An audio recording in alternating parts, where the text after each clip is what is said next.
Welcome back to Hannity and Colmes. I'm Sean Hannity. NATO has all but abandoned the idea of mounting a ground invasion to expel Serb troops in Kosovo. The alliance is convinced air power alone will force Slobodan Milosevic to leave the ethnic Albanians or let them return to their homes and stay there in peace. And NATO could be right. After months of heavy pounding, the Serb leader is reportedly ready to make a deal, but only if he's allowed to save face. Joining us in New York, former New York Congressman Joe Dioguardi. He's the president of the Albanian American Civic League, and in Washington, California, Republican congressman and a member of the International Relations Committee, Daniel Rohrabacher. Thank you both for being with us. Good to see you. Welcome back, Congressman Dioguardi. Let's talk quickly. After 50-plus days of bombing, here it is, a deal. Milosevic wants it as long as he could save face. We can't make any deal with Slobodan Milosevic. It's impossible. Anything we do with him will be a failure for the United States and NATO's credibility for years to come. The man's a war criminal. He's been declared as such by almost everybody, the U.S. Congress, the European Parliament. Why are we interested in doing something with him? Aren't we interested in long-term peace and stability in the Balkans? I got to tell you, Joe, you're making a very compelling case. I'm going to turn to Congressman Rohrabacher. Congressman, I'd add one thing to what Congressman Dioguardi said, and that is he also has his military. He also has his troops. He also has his power. And then we find ourselves in a situation where it's, you know, Iraq and Saddam Hussein all over again. It's a Hollywood set. Yeah. Well, certainly Saddam Hussein and Mr. Milosevic have a lot in common. And I would agree with Joe that Milosevic is a war criminal. The major question is, what should we as Americans do? And where I probably disagree with Joe is that we should not be expending billions of dollars, tens of billions of dollars down there. We should have helped the Kosovars, and Joe and I agree with that totally. From the very beginning, the Kosovars could have done this on their own, but instead we got suckered in by NATO again to paying their defense. Well, our lack of resolve in Bosnia, and Dana knows a lot about Bosnia. He's been involved in this from a long time before. It's incredible that we waited 2 years too late in Bosnia and lost 250,000 people, displaced 2 million, and we're repeating the same thing in Kosova. What are we going to learn? Well, let me ask you one other thing, Joe, because Milosevic is also counting on one of the big mistakes from the very beginning in this entire conflict has been NATO and the president's telegraphing of their every move and also putting restrictions on themselves. We will not be involved in a ground war. So that really, if we're talking about negotiation or some type of endgame to this whole thing, Milosevic finds himself in a position of power, militarily speaking, because the president has gone on record saying no ground troops. We have made so many blunders, it's hard to believe. And these blunders started with President Bush and his Secretary of State, Mr. Baker, when he gave Milosevic the signal when he said Yugoslavia has to stay together.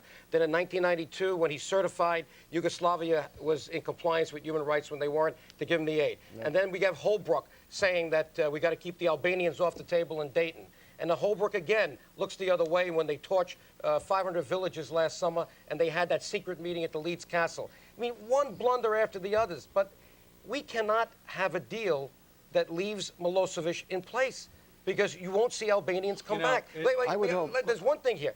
We need to have the Albanians return. If Clinton sticks, he's got 5 points. The first 2 points are the most powerful. If he sticks with those, that all Serb troops have to be removed and all refugees have to be returned, Milosevic will not buy it, and we're going to bomb him in the bunker just like we did. Congressman Rohrabacher, you know, we have to deal with the reality of the situation. I think we've already lost. The fact is the refugees are gone. Whether or not they'll ever get back, we don't know. It's going to cost us how much money?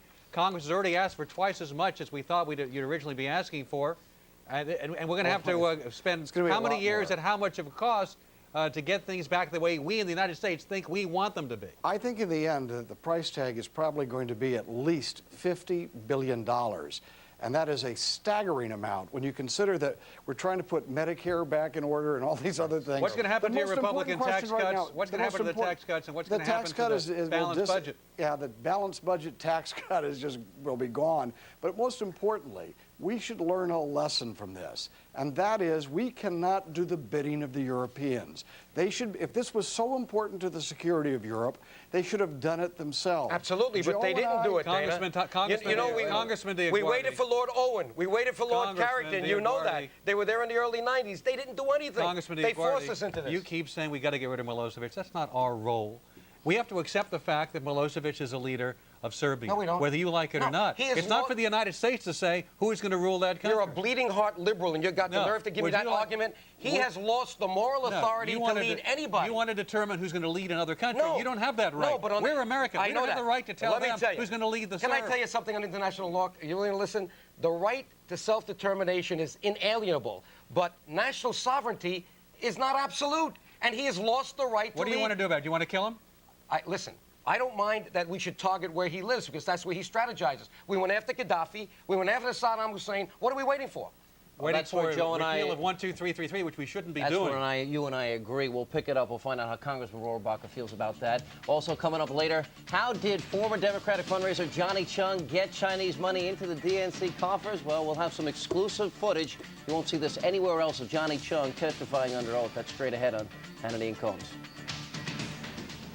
I can say that $10,000. Welcome back to Hannity and Colmes. I'm Alan Colmes. We continue with former New York Congressman Joe Dioguardi, president of the Albanian American Civic League, and California Republican Congressman Dana Rohrabacher. Congressman Rohrabacher, Associated Press has a story tonight, just about an hour or so old, that says that NATO has all but abandoned the idea of ground troops, saying that they feel they can deplete the will of Milosevic simply with an air war. Do you agree with that?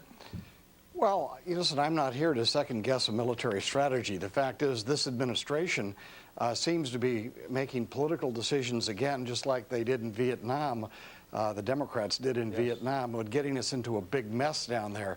As far as I'm concerned, now I agree with almost everything that Joe has said tonight about Milosevic, and I certainly think that it's better to assassinate people like Milosevic than it is to murder tens of thousands of his countrymen. However, I don't see it as an assassination. I see it as a hit in the middle of war. Congressman, you know Executive Order 12333, initiated by Gerald Ford, in effect ever since, and reaffirmed by every president since, we should not be in the assassination business. Wouldn't it make our own leaders more vulnerable? No, well, I would have to say this, that for us to murder like we did, and I pardon the expression, kill perhaps 50 to 90,000 Iraqis who loved us, and in order not to kill Saddam Hussein, who was a monster, it makes no sense to me. So you want to target leaders of foreign countries and assassinate them? Is that what you want to do? I want to target dictators and people who've committed mass genocide and Hitlers of our generation, rather than having millions of other people die. And every time we've tried that has failed. We went after Gaddafi, that failed. We never got Saddam Hussein. When has this ever been a successful policy for the United States? Well, I think that, let me put it this way, where it can be a successful policy, we should not rule it out as an option. And in the future, of course, we should another lesson we should learn is that the Europeans should defend themselves. We right now have expended so much money. Europe is more wealthy than we are, and here we are expending tens of billions of dollars. Let the Europeans Congressman Rohrabacher. But they don't seem to be able to assume that responsibility. Thank you, you're right. All right, Joe, I want to go to you for just a second here. And this is a problem that bothers me. Newsweek, this current edition, is reporting that, and this had been reported earlier, but it just brings it home that Defense Secretary Cohn was told by the Pentagon that he couldn't reach his goal using just air power. And this is the strategy they adopted in spite of what our own military experts advise. Exactly. This is infuriating to me. It's a problem. I can't believe that we're not listening to the experts. Right from the beginning, we were told that an air war would not work. And if our goal was to save the Albanians inside, obviously we're not accomplishing that goal. It's not going to be. All right, now the next question. So why are we implementing policies that accomplish the goals of NATO and the United States? Is there another deal here? I keep saying this. I don't know. You think there might be? Are we this dumb? I hope not. Well, but I can tell you the only solution for Kosovo, I got to raise it right here, is independence. Here's our bumper sticker. I like Tens of thousands going out. Independence for Kosovo. The only way to peace in the Balkans. And you can buy them for $9.99. No, I give them away. Gotta give them away. I'm kidding. All right, but let me ask you this. The Yugoslav commander, you said to NATO, you want ground troops, that there will be hell on earth if troops are sent in. Hell on earth. And they're dug in, the Yugoslav commander. But you're listening to all 40,000 dug in. That's where you and I part company. You know how many accidents we're going to have if we keep dragging this thing out?